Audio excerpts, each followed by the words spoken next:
Hello, everyone. Thank you for joining us for today's Tech Forum session. I'm Shivanjan Kormakar, Product Coordinator at BookNet Canada. Welcome to Details of Description, Part 2, Describing Images in Practice. Before we get started, BookNet Canada acknowledges that its operations are remote, and our colleagues contribute their work from the traditional territories of the Mississaugas of the Credit, the Anishinaabe, the Haudenosaunee, the Wyandot, the Mi'kmaq, the Ojibwe of Fort Williams First Nation, the Three Fires Confederacy of First Nations, which includes the Ojibwe, the Ottawa, and the Potawatomi, and the Métis, the original nations and people of the lands we now call Beaton, Brampton, Guelph, Halifax, Thunder Bay, Toronto, Vaughan, and Windsor.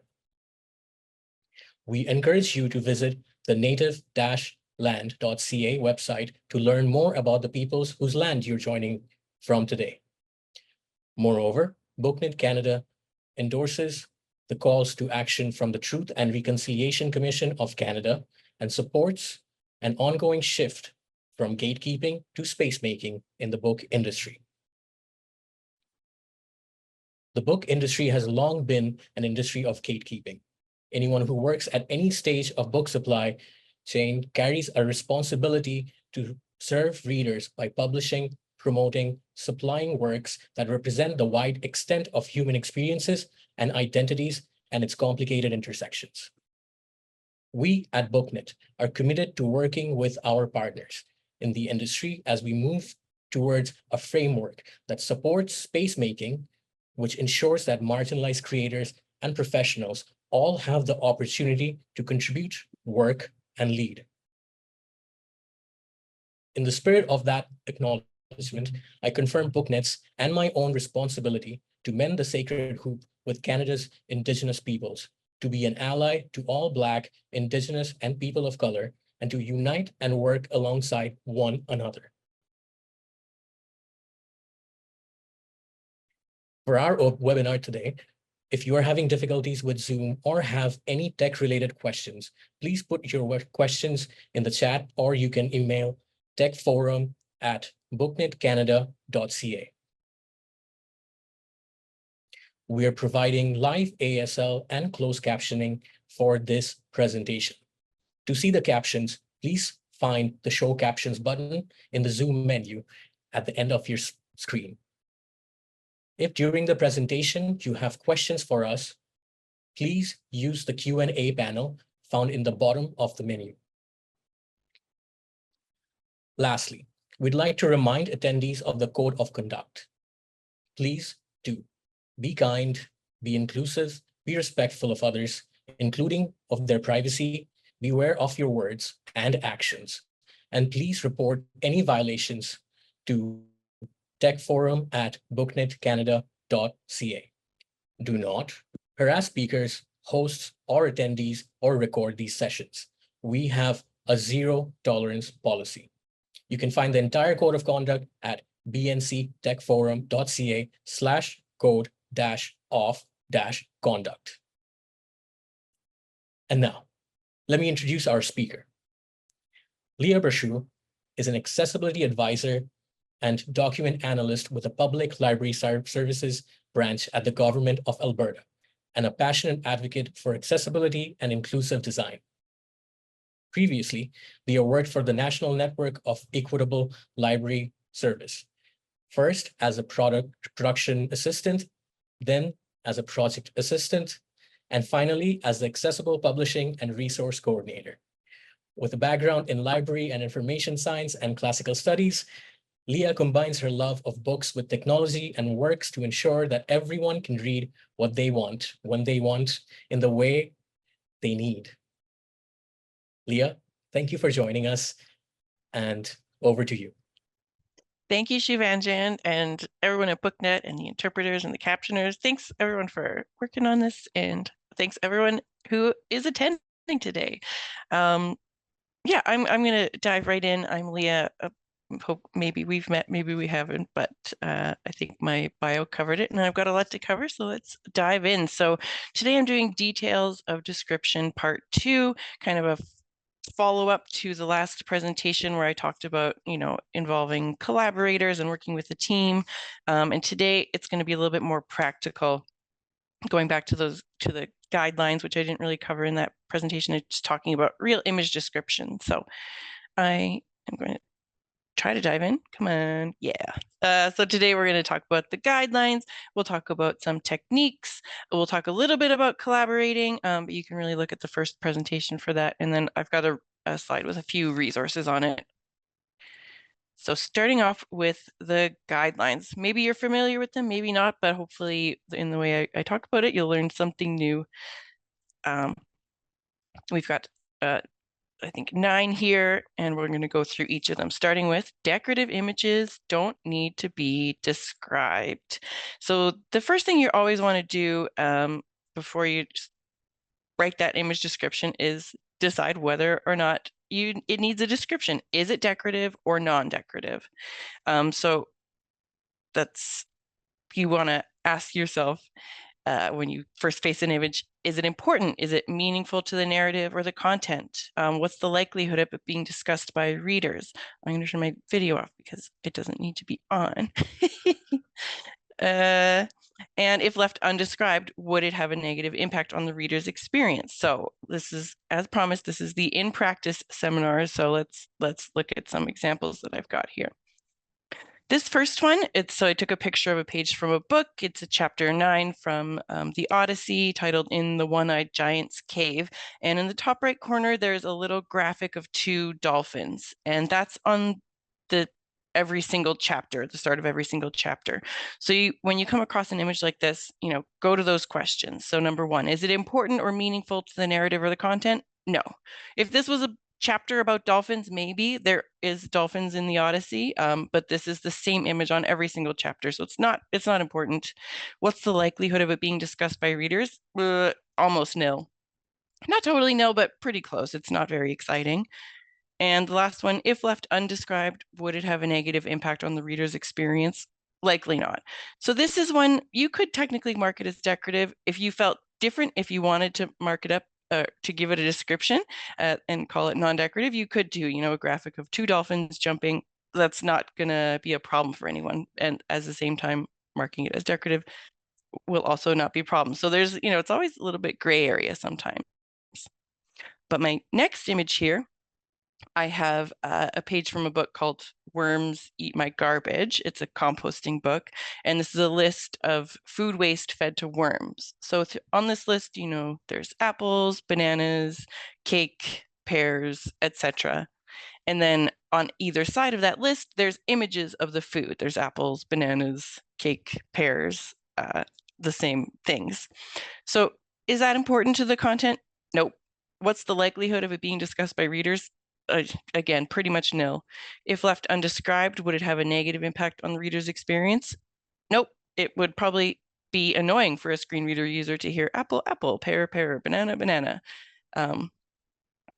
So that one is something that you probably are going to consider decorative when you look at it. And finally, I've got one more picture from Worms Eat My Garbage.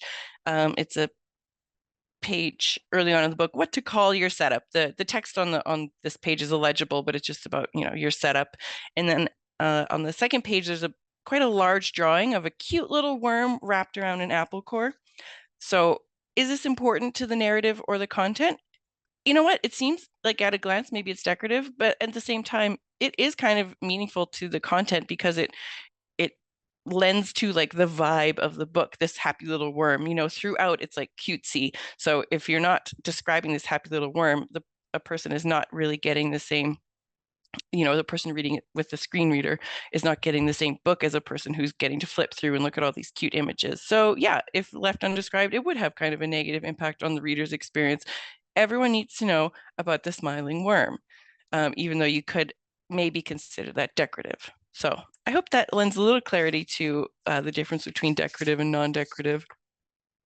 One thing that I thought of. So at the government where I work now, we have a visual identity, and a lot of the documents, the template we have has a little blue bar in the top left. That's decorative because it is just a small blue rectangle. And one way I thought of it is, you know what, if that's given a description, small blue rectangle, that's going to be a little bit more confusing than useful to the screen reader user. Like, it's like, why is there small blue rectangle? It doesn't lend anything. If we had it as like maybe like small blue rectangle that's on many documents and lends itself to the visual identity of the government of Alberta, something like that, but you wouldn't do that. It would just be a little bit confusing. The next guideline we love is context is key. So you always want to take context into consideration. The context of an image is going to give you clues around what to focus on, because you don't need to describe every single detail in most cases. A picture might be worth 1,000 words, but you don't want 1,000 words in the alt text. And the context will help you kind of avoid unnecessarily repeating details that you find in the context. So I've got an image here. This is from the Roman soldier's unofficial manual. So it looks like, kind of looks like some food and some containers. I really didn't have a good gauge on it when I first came across it. But, then I examined the context, and we've got a caption on the following page, which is helpful. But without that context, I might have said something like a drawing of a few clay containers, a pot with a handle, some vegetables, and a large round object with a post. And that wouldn't be helpful to the reader. But when we have this caption, mess rations for one squad. On campaign, the unit has a small grinder for corn. Oh, that's what that is. But in a hurry, the corn can be boiled and eaten directly. Fresh vegetables are welcome, and any country boy in the squad knows how to set snares for a bit of wild hare to go with the meal. So with that information, with that context, I was able to come up with a better description, something like a drawing of mess rations, including a clay jar of corn, a round grinder, a pot with a handle, 2 other clay jars, and some vegetables. So that's just one quick example.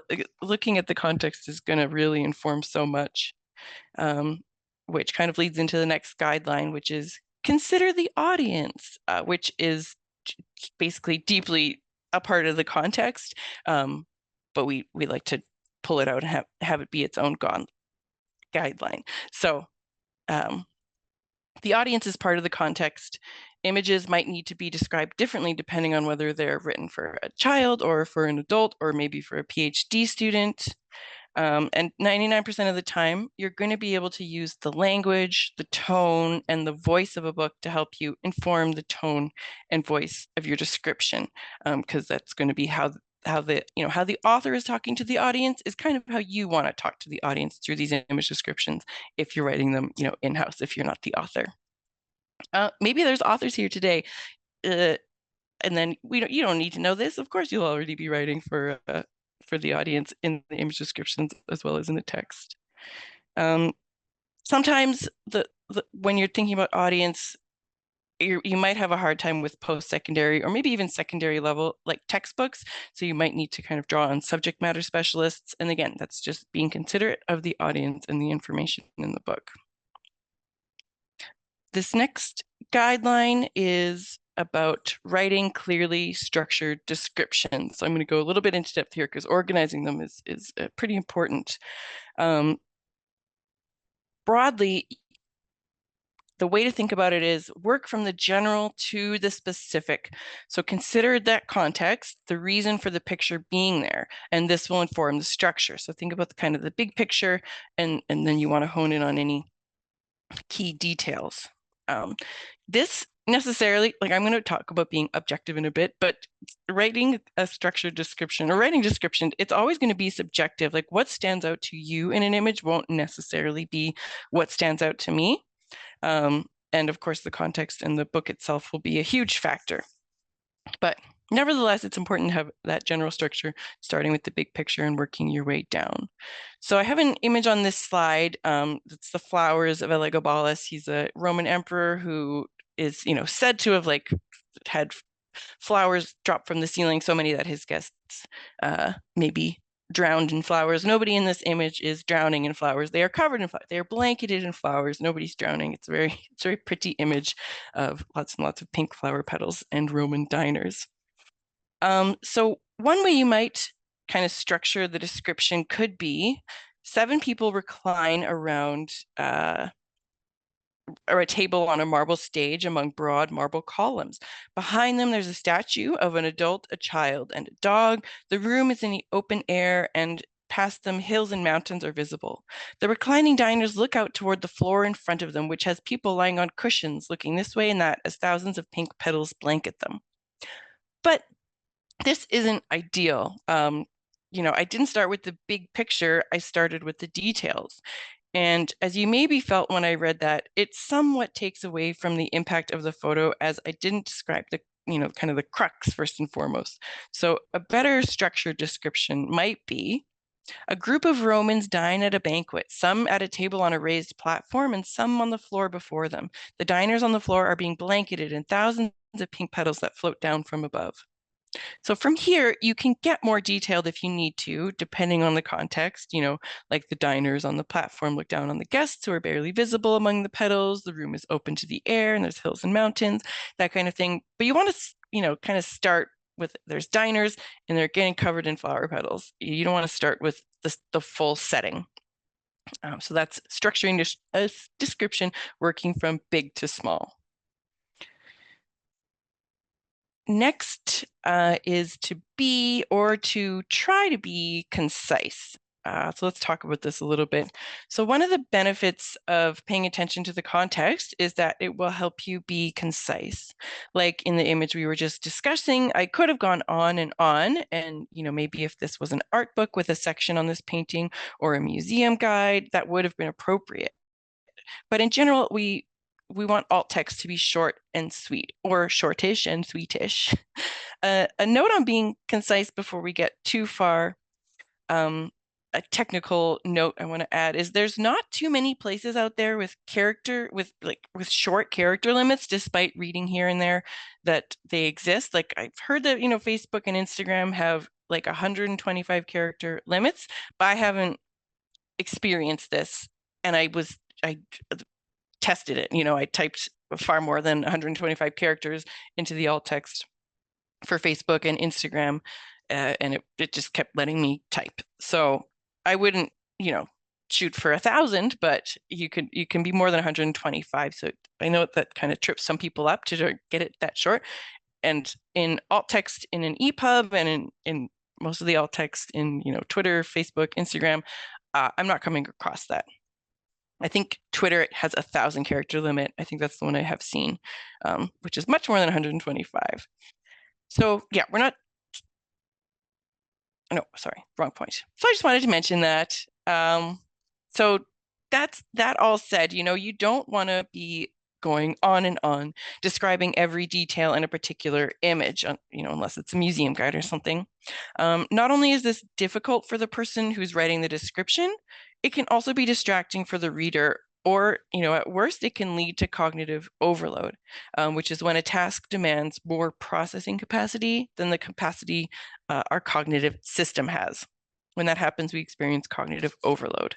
So to avoid crafting descriptions that might excessively contribute to cognitive load, which can lead to cognitive overload, I just wanted to share a few tips for preventing cognitive overload, which really neatly tie into image description work. So number one, explain core concepts first, right? Big picture before small picture. Eliminate unnecessary information. Don't go into too much detail. Draw attention to the most important elements. That one speaks for itself. And use simple and straightforward language. And again, that part speaks for itself. So a rule of thumb is that alt text should not be more than a few sentences. If you need it to be longer, then you'll want to use a long description. And I'm going to come back to long descriptions in the technique section. But in short, if you need multiple paragraphs or lists, or you want to use headings for structure, you'll want to use long description. Alt text is read as a single string of text, and it's not easy to navigate, with a screen reader with assistive technology. So it should just be a few sentences. And when you need structure, that's when you turn to long description. And in general, the point of this slide is to be concise. Was I concise on this slide? No. Don't follow my lead. Okay. The next guideline that's important to share is about using the present simple tense. So you want to use present tense and action verbs, active verbs. It's pretty straightforward.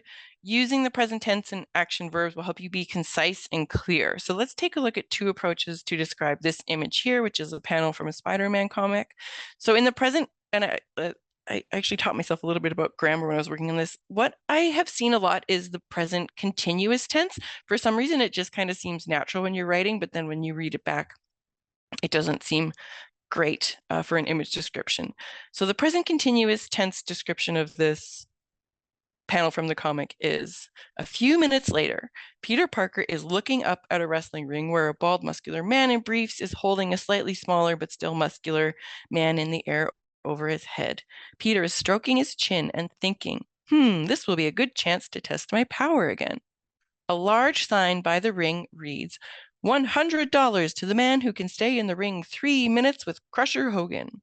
A crowd of people is excitedly watching the wrestlers.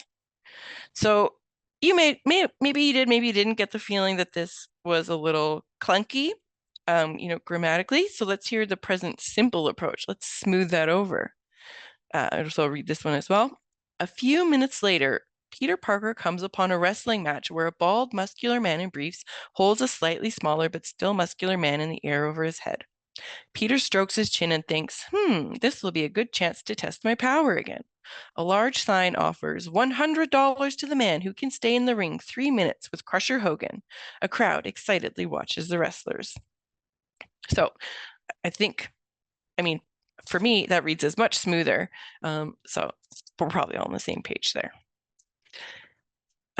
Next, I was about to say next objective. No, next guideline is to be objective. So I'm sure you've heard this again and again. Be objective. Don't let your personal opinion color the description of the image. Don't editorialize. But I'm going to add a layer to that today. You also don't want to be so obtuse that you distract from the image's intent. So for an example, in this image, we have a little comic here. Well, let's hear the objective description first. That I got ChatGPT to help me with a little bit because I thought, I bet ChatGPT is pretty objective, and they were overly so. So they wrote, this image is a comic panel. It shows a playground slide with a spider web constructed at the bottom. 2 spiders on the side of the slide are looking at the web. The caption at the bottom of the image reads, "If we pull this off, we'll eat like kings." The scene humorously suggests that the spiders plan to catch something big enough in their web to provide a feast. So when you describe it so objectively, so much so that you just say humorously suggests, it really kind of taking away from the reader's ability to get the punchline on their own. So you would want to be a little bit more human about it. So I wrote, in a black and white cartoon drawing, 2 spiders sit. I have a typo there, sorry, but yeah, 2 spiders sit near the bottom of a playground slide where they've constructed a large spider web. One says to the other, "If we pull this off, we'll eat like kings." So that's letting the punchline do the work, instead of adding some objectivity at the end. I have a second example here, objectivity elsewhere. This is a picture from a book, The Book of Halloween, from the public domain. So I have got 2 descriptions here. I'll read these ones out. So this one is, I think, a little bit overly objective. So this image is a black and white photograph titled "In Halloween Time." It shows a rural scene with several stacks of harvested crops, likely corn stalks, arranged in teepee-like formations in a field. In the background, there is a wooden building, possibly a barn, and several leafless trees, suggesting an autumn setting. The scene evokes a rustic, seasonal atmosphere typical of Halloween time in the countryside. So I found some issues with this. It's like the description is going to be a lot smoother if I think it's okay to say that that building in the background is a barn. It is definitely a barn. Um, and the leafless trees and the harvested things, it's not just suggesting an autumn setting, like it is fall, and it's from the book of Halloween. So we know it's Halloween. We know it's October. So I did a little editing, a little writing on my own, and I really cut that description around in half and said, a sepia tone photo titled "In Halloween Time." Bunches of harvested corn stalks are arranged into teepee-like shapes set in a field in front of a barn. The drying vegetation and leafless trees in the background make for an eerie scene. So saying it's eerie scene is not really objective, but it's not problematic. That's what is they're going for. So I think it's okay to kind of smooth out the description by just throwing something like that in there, like saying it's an eerie scene. It's okay. The next guideline is about censorship. You probably have also heard censorship. Don't do it. You, of course, don't have to go into graphic detail, but if you're describing images, from the Kama Sutra, you'd want to be detailed in order to ensure that the reader gets all the necessary information. Or on the less fun side of things, if you have a first aid handbook or something, there's likely going to be images and a discussion of wounds and subcutaneous fat. These need accurate descriptions so all readers have the same information. While something might be described in the text, the image reiterates the discussion, aiding learning. So this iterative process is useful to everyone, even those who aren't accessing the images visually. So you got to describe it. And if you can't, you got to ask someone else, because all readers deserve the same experience. I didn't pull a real example here, but I thought I'd pull up kind of a historical equivalent. So in 1910, the opera Salome, came to London, and in it, Salome, the main character, John the Baptist's head, his cut off head has a big role. I think she maybe smooches it at some point. But in 1910 London, the censor wouldn't allow the head to be present. And just like, censoring image descriptions, this would lead to an incomplete understanding of the text of the work.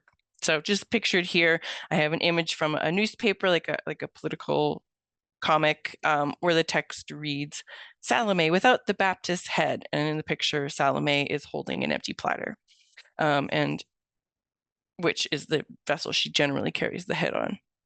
And just for demonstration and interest, I've also included an image of a photo of actress Gertrude Hoffman dressed as Salome in scarves and chains, and she has a disembodied head with a big long beard and lots of hair, John the Baptist, at her feet, and she reaches toward him. The next guideline we have is about text in images. So text within images needs to be written out. Again, all readers need the same experience. All readers must be able to receive the same information. This is part of the web content accessibility guidelines. So if the image has legible text that you expect sighted readers to read, it needs to be available to assistive technology as well. I think, in my work at NELS, the most common thing that we saw this missing from was images of letters or forms that were included in books. But if it's an image of a letter, like definitely you're expecting the reader to read it. So it has to be included in the alt text, especially if it's a handwritten letter. Like you don't make a person who uses assistive technology try and OCR that, because it generally doesn't go well. So we've got to give the text to them. So I wanted to talk about it a little bit in depth for a minute here, talking about whether or not the text is legible and how much to include. And in these next few slides, I'll be using this image here, which just a quick description for accessibility.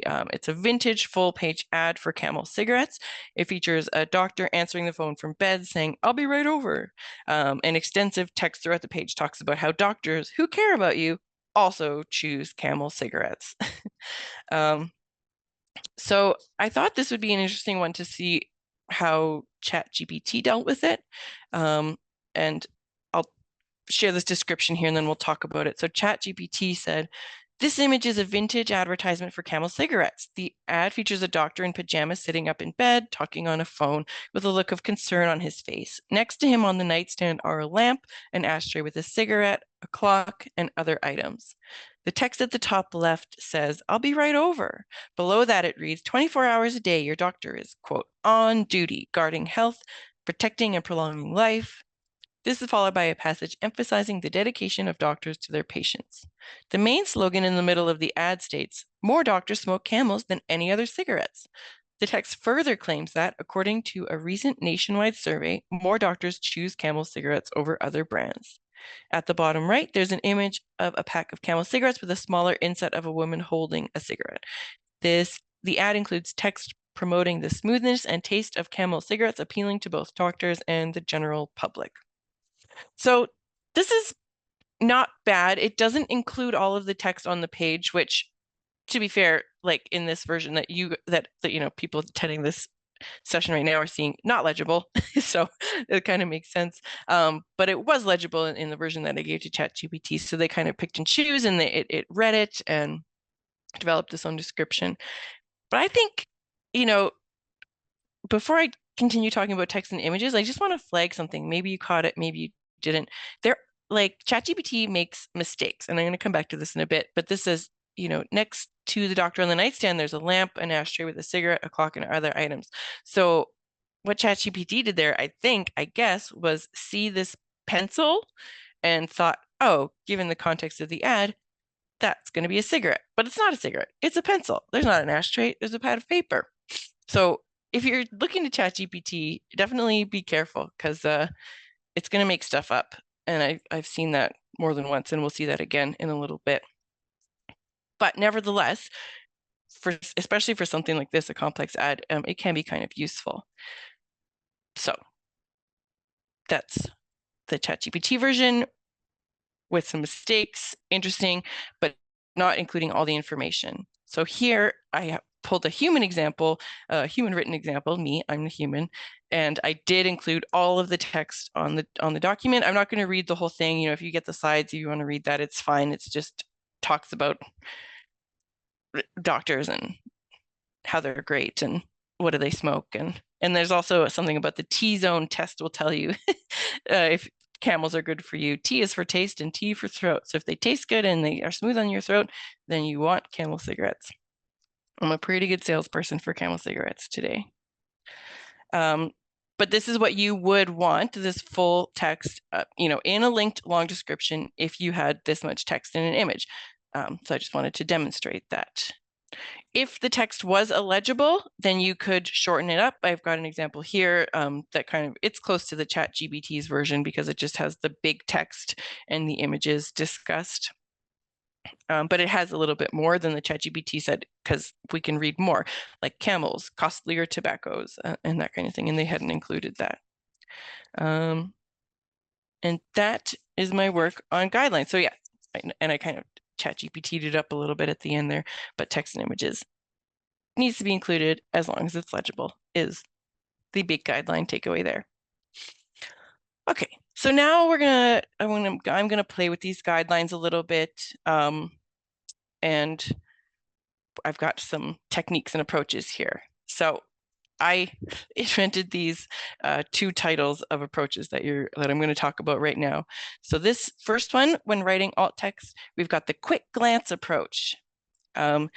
Simply in this approach, you basically simply give the image and the context the briefest of glances after deciding whether or not it's decorative, and then start jotting down an image description based on what stood out to you. Then you would do a closer look at the image in the context and do your best to make sure you had written a concise and accurate description. And this approach might help you write descriptions a little more quickly because you're not focusing in on, so closely on the image, giving yourself time to take in the potentially numerous distracting details before writing your description. So as an example, I've got this image here.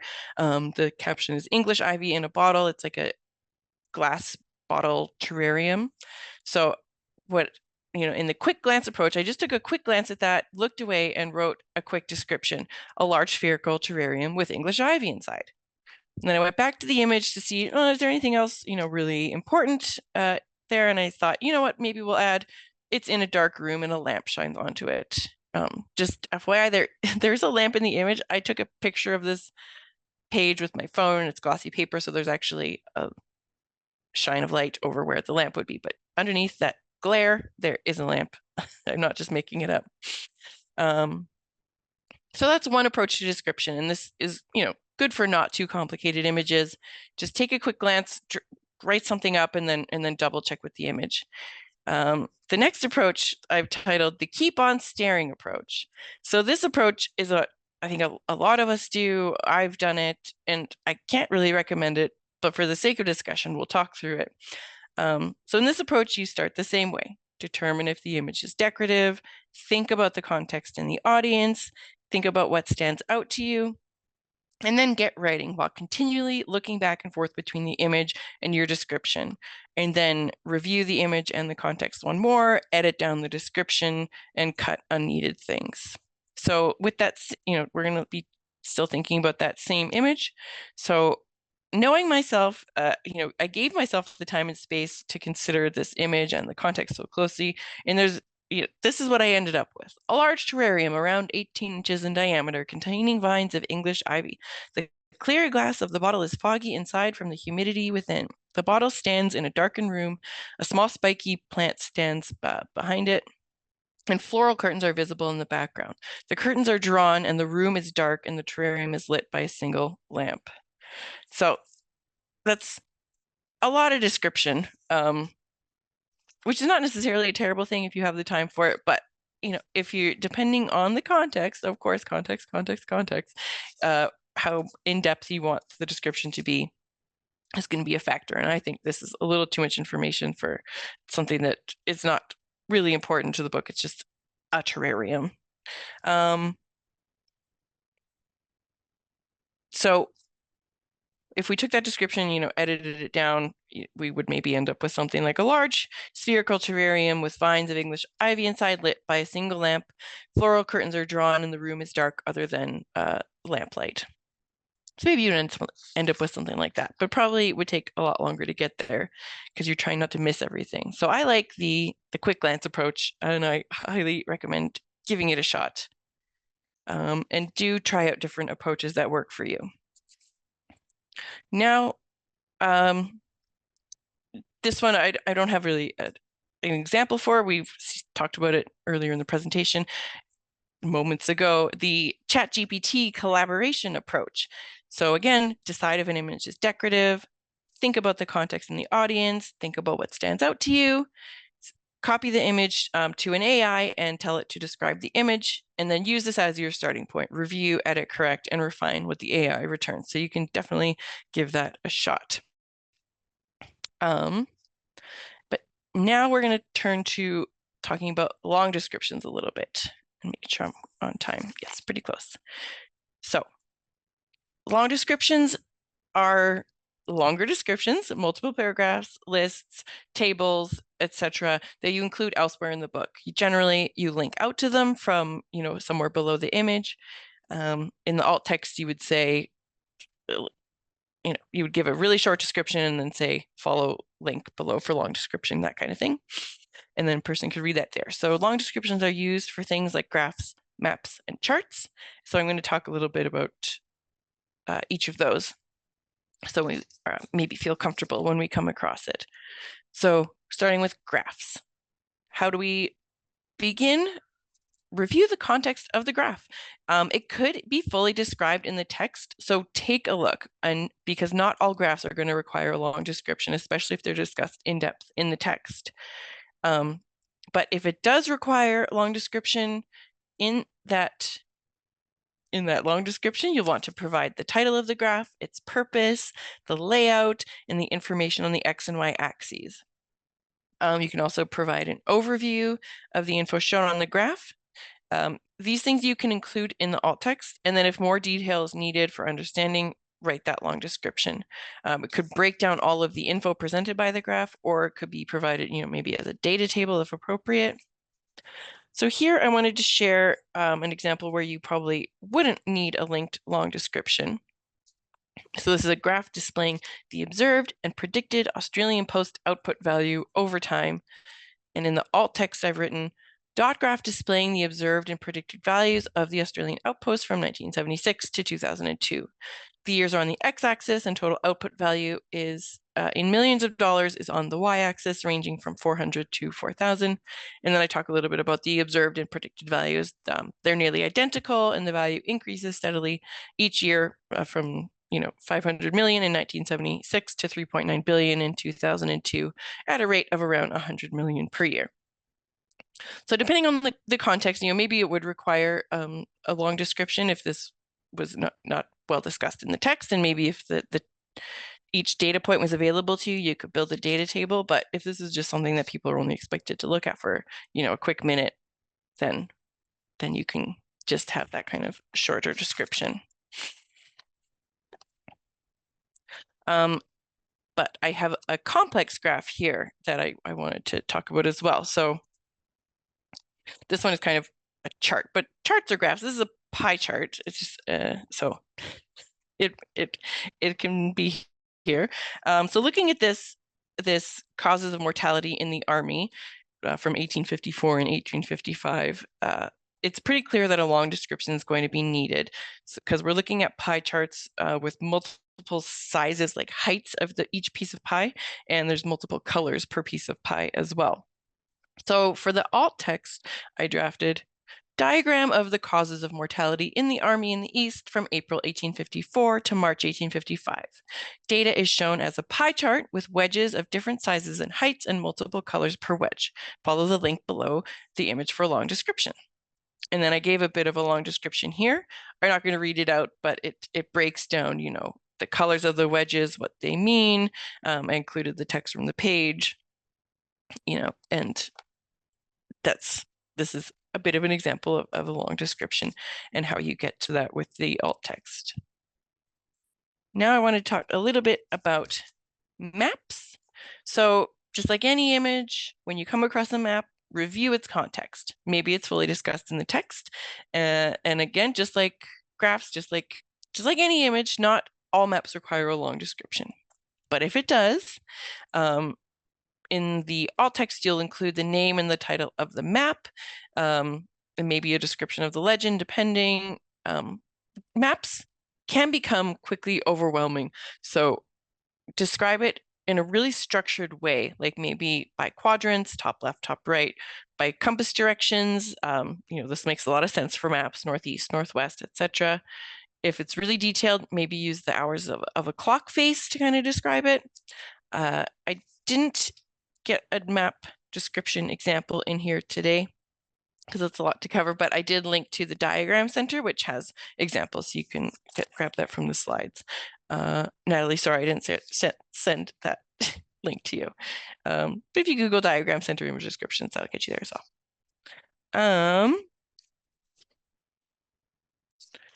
Next one I wanted to talk about was diagrams. So just like always, when you come across a diagram, when you come across a complex image, review its context. If it's fully discussed in the text, maybe it won't need that long description, but if it does, describe it systematically. Use lists and headings and subheadings, and any structure that you can use that makes sense is going to be helpful. So I have an example here of a diagram. It's 8 steps for hand washing. And I thought this is kind of a perfect situation to maybe pull in our old friend ChatGPT and see what it does with it. So I just put it in and I asked it to describe, and it gave decent description. Part of the reason, so before I talk about this particular, what it fed me back, part of the reason I was like, I need ChatGPT here was because so on the bottom left, or like around the 7 o'clock position, there is an image of 2 hands kind of interlocking. I really thought to myself, I don't know how to begin to describe that. So maybe ChatGPT will do a better job, because sometimes if something like that, I just can't physically wrap my mind around how to describe that to a person. So that's something to take into consideration when you ask ChatGPT to help. But I thought it was interesting. So it did give back reasonable instructions.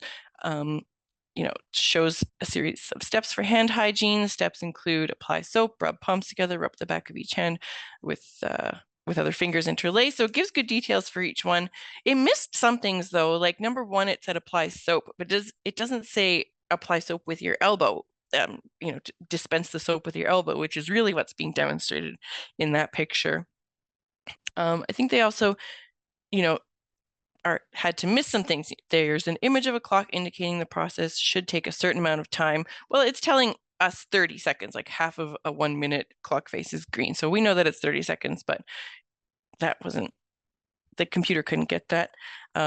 It's saying a thumbs up symbol for the correct method. It's actually just kind of a random thumbs up symbol, and a no symbol for incorrect methods, specifically showing not to skip any steps or wash inadequately. But actually what it's showing you is not to touch the tap with your hand and not to wear rings when you're doing this. So it's not perfect, but it is a good first step. And that's definitely something you could turn to ChatGPT for. Diagrams are complicated.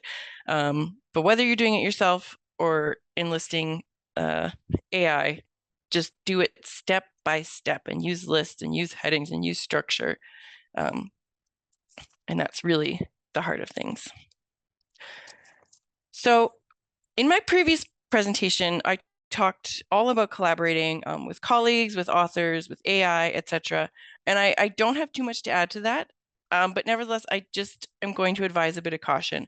So we saw about specifically AI and about your colleagues. You all need to edit. Everyone needs to edit any image descriptions that are going out, whether it's written by a person or AI. But AI takes special care. It makes mistakes, and these are not mistakes you want to share in the books. And another reason I want to caution, and I know I used the ChatGPT in this, but I did use it sparingly because I don't feel great about the environmental impact. And I know it's not my place to advise on this, but in case you haven't heard, I just wanted to share. I just want you to be mindful. Again, I just wanted to share, like, this is an article from the New York Times. There's a fundamental mismatch between the technology and its environmental sustainability currently. And then the CEO of OpenAI says, basically, like, he doesn't see how the needs could be met without a breakthrough like fusion or radically cheaper solar plus storage or something at a massive scale, like a scale that no one is really planning for. So if you're going to use it, be really mindful. Maybe think about incorporating, like, carbon offset things, and don't just go crazy with it.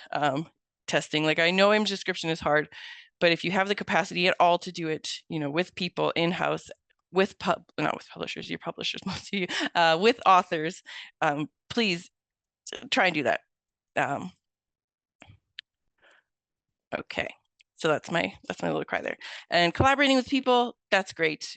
Definitely give that a shot. One thing I talked about last time was maybe having a sample set of having a set of in-house guidelines that you would share with your people on your team and with authors. And I am working on that. I hope to have it done in time for this presentation, but unfortunately I didn't quite pull it together. It's about half done, but I still plan to finish it. So if you want a copy, then email me, leah.brochu@gov.ab.ca. And when I get that finished up, I will be happy to share it with you. It's kind of just it's going to be incomplete. It's not going to be full of great descriptions. It's just going to be like an example, and we'll talk a little bit about, putting these guidelines into practice, a little bit about the techniques, as well as a little bit about something I didn't cover today, which is inclusion and cultural sensitivity, which is another complicated thing to take into consideration and talk about. So I think that's it for me today. I've got a few minutes for questions. I had a little maybe if nobody has any questions, we'll do a little practice image description. But you know what, I'm going to say I can take questions now, and if we don't have time for these interactive things, you can just practice image description in your own time. But yes, I'll turn on my video.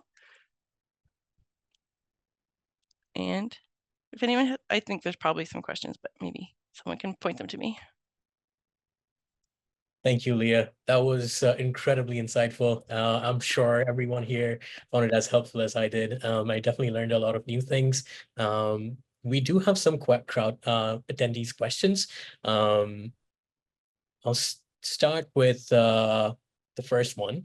And the question reads, If I'm inviting people to an event via social media, I give all of the information in text, like place, date, and time. If the image I am describing is the event invitation, I assume all I need to indicate is event invitation. Is that correct, or is that a best practice?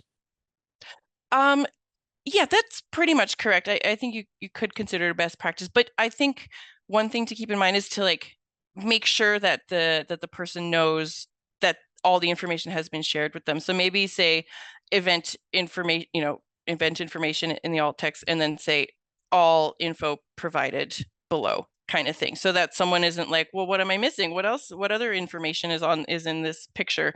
Because a lot of time we do put information in a picture. So yeah, just indicate in some way so that a screen reader knows they're getting all that information.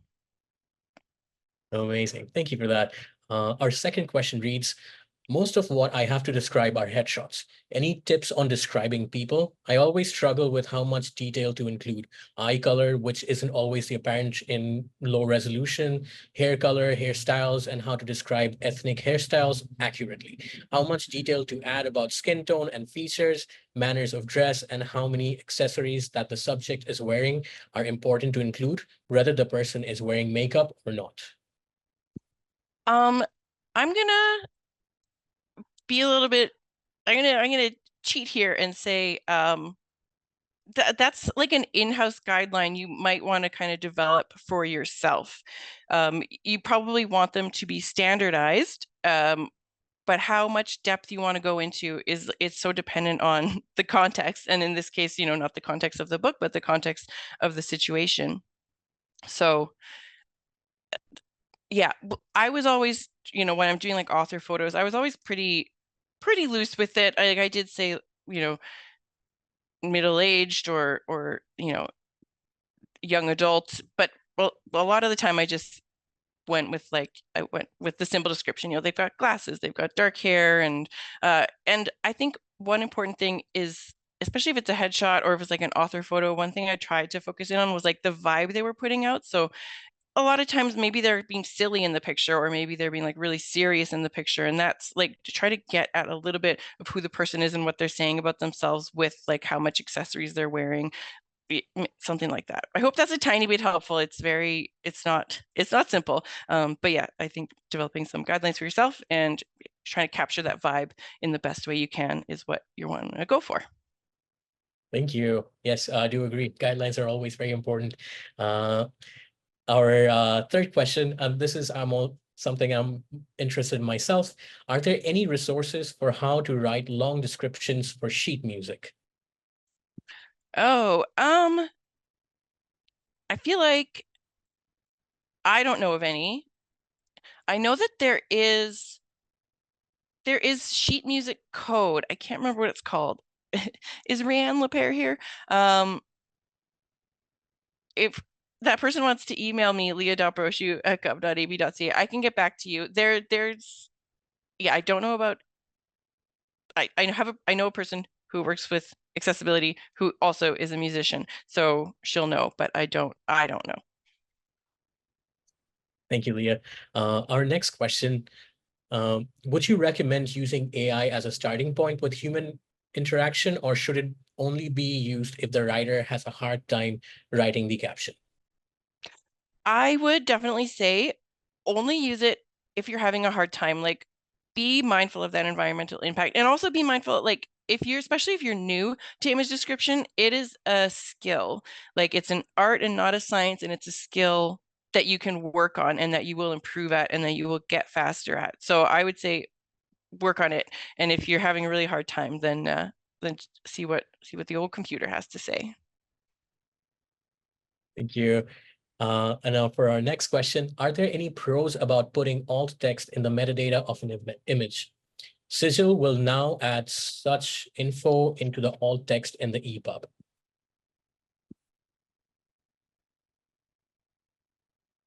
Mm, I don't have the answer to that question. I'm not, I don't know about that at all. And I'm sorry. I've started, things are going to happen so fast in EPUB, whereas now I'm working on government documents and PDFs and stuff right now. So I don't know. And I'm sorry. Maybe maybe tweet Laura Brady. And for our next question, for long description, Leah mentioned a data table might be necessary and wondered what that is. A data table, I should just say table. It's a table with data in it, you know, column, like year, amount of money with all the cells. It's just a table full of data. Thank you. And for our next question, does alt text have to include punctuation? Yes, I mean, it definitely should. It should be grammatically correct sentences. The screen reader will be able to navigate that better. If it's like a single sentence, you know, I guess you wouldn't need a period at the end, but yeah, it's read as like text.